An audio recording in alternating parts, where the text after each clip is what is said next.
Hey everyone, welcome back. You're watching The Sentinel. I'm Pep. Today is A to Z series, a new episode, and it's focusing on the letter M. And the letter M today will represent Yves Saint Laurent's M7 Oud Absolu.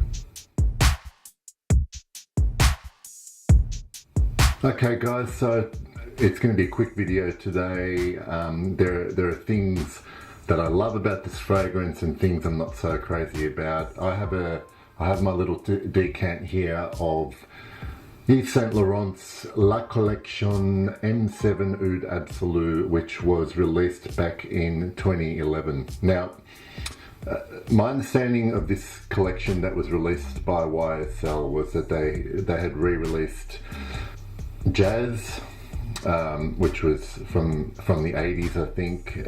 Rive Gauche, which used to come in the tin can, and M7 Oud Absolu. I can't remember what other YSL was released as La Collection. There's something I don't quite understand with that. Is that apparently, from my understanding, is that the Jazz and the Rive Gauche are quite similar fragrances to the original releases, but the M7 Oud Absolu, which is, I guess, a version of the original and almost legendary M7 released in Tom Ford era YSL days. I have never smelt the original M7.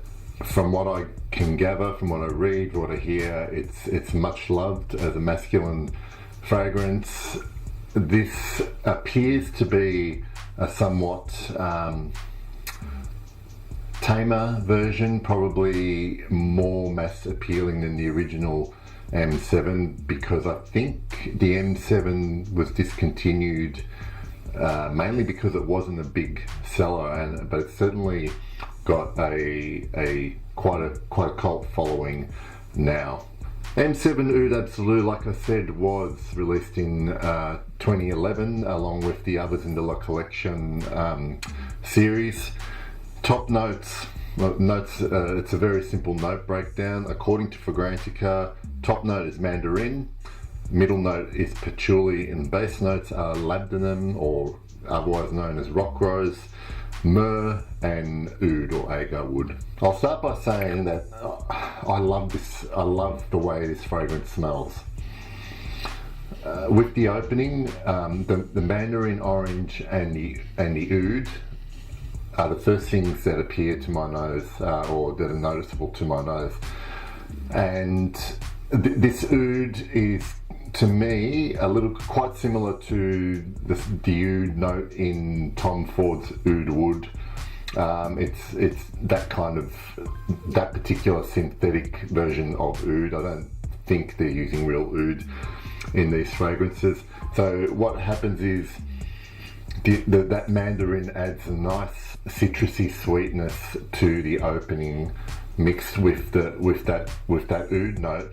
And you almost get, I used to think this was almost like a cola opening, but to me it's actually more like a drink that's similar to cola, but it's bitter and it's kinotto, and it's quite a lovely opening. Now, what happens is that the mandarin fades out reasonably quickly here, and the oud remains. The oud is a constant through the whole development of this fragrance. And then what happens is the patchouli comes in and blends in with the oud as well. And this patchouli for me patchouli it's from the same family as a mint plants, and I'm getting a bit of that minty coolness in the middle here that's blending with the oud, and I quite like that as well. So there's a nice little development from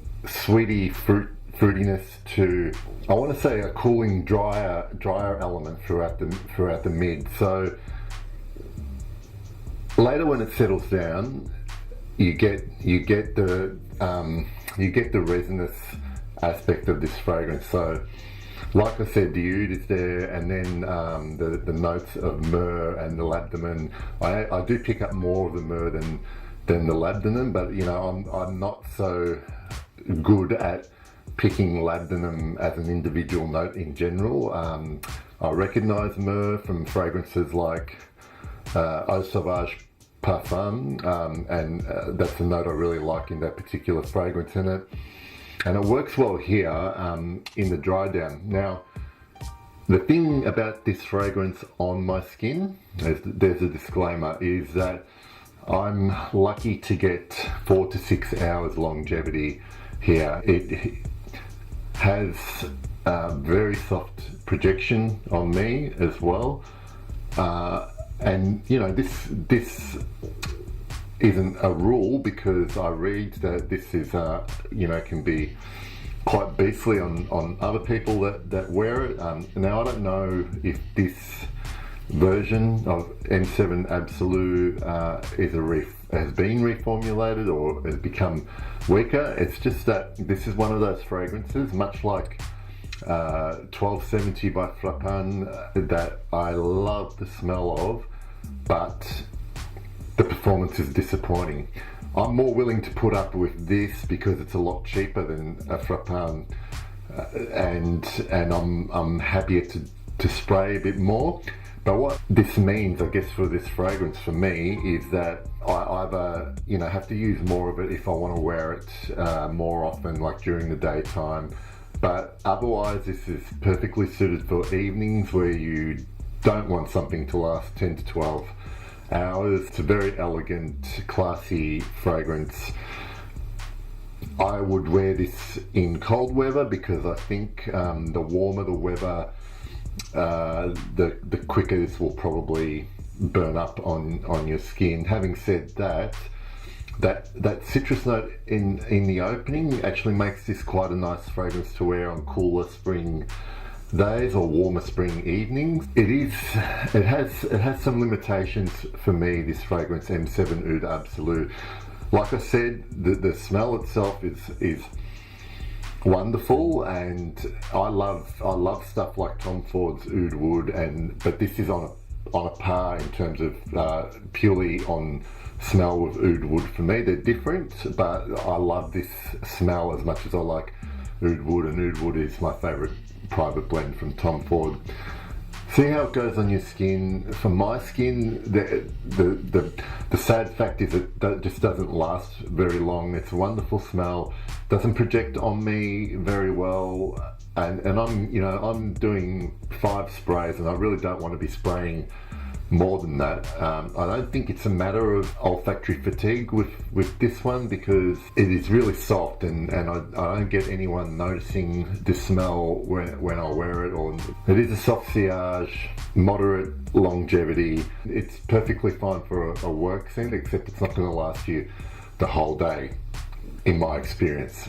If you think that there has been reformulations of this particular one, let me know. I do know that the M7 Oud Absolu bottle design has changed from a semi-black bottle to a now fully transparent bottle. I'll put pictures up and to show you.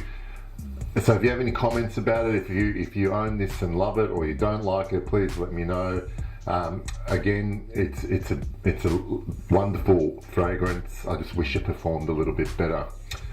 Until next time, guys, I've been Pep, and you've been watching The Sentinel. Thanks.